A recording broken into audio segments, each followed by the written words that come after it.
Namaste doston, welcome to my YouTube channel Story Point. Please subscribe to my YouTube channel and press the bell icon for never missing updates.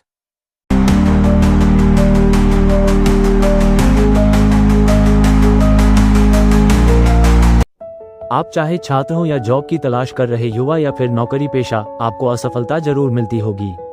ये सभी के जीवन में परेशान करने वाला और निराशावाद का कारण बनता है।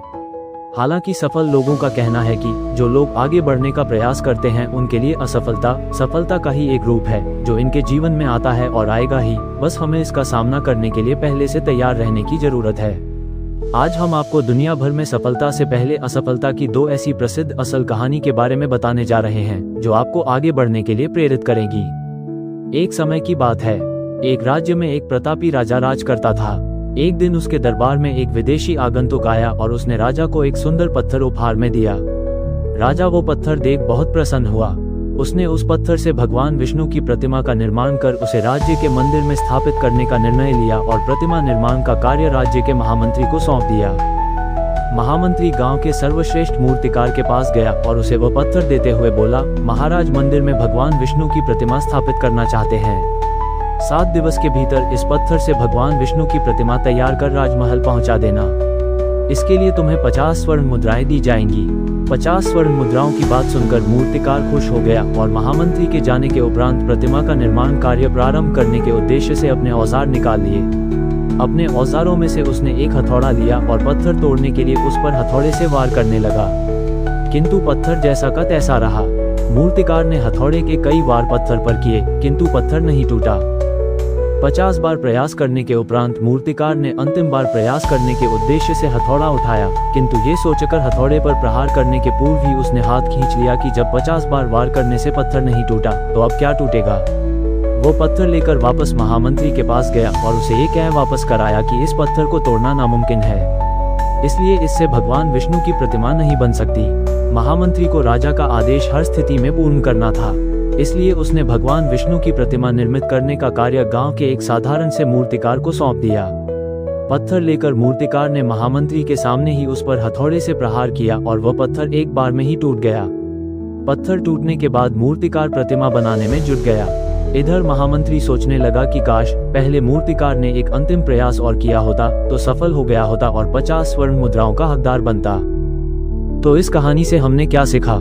मित्रों, हम भी अपने जीवन में ऐसी परिस्थितियों से दो चार होते रहते हैं। कई बार किसी कार्य को करने के पूर्व या किसी समस्या के सामने आने पर उसका निराकरण करने के पूर्व ही हमारा आत्मविश्वास डगमगा जाता है और हम प्रयास किए बिना ही हार मान लेते हैं। कई बार हम 1-2 प्रयास में असफलता मिलने पर आगे प्रयास करना छोड़ देते हैं, जबकि हो सकता है कि कुछ प्रयास और करने पर कार्य पूर्ण हो जाता या समस्या का समाधान हो जाता।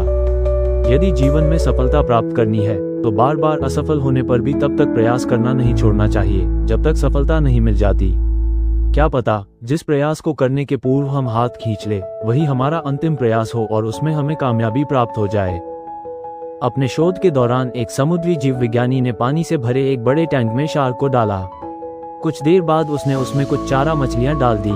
चारा मछलियों को देखते ही शार्क तुरंत तैरकर उनकी ओर गई और उन पर हमला कर उन्हें खा लिया। समुद्री जीव विज्ञानी ने कुछ और चारा मछलियां बेट फिशेस टैंक में डाली और वे भी तुरंत शार्क का आहार बन गईं। अब समुद्री जीव विज्ञानी ने एक कांच का मजबूत पारदर्शी टुकड़ा उस टैंक के बीचों बीच डाल दिया। अब टैंक 2 भागों में बन चुका था। एक भाग में शार्क थी, दूसरे भाग में उसने कुछ चारा मछली डाल दी। विभाजक पारदर्शी कांच से शार्क चारा मछलियों को देख सकती थी।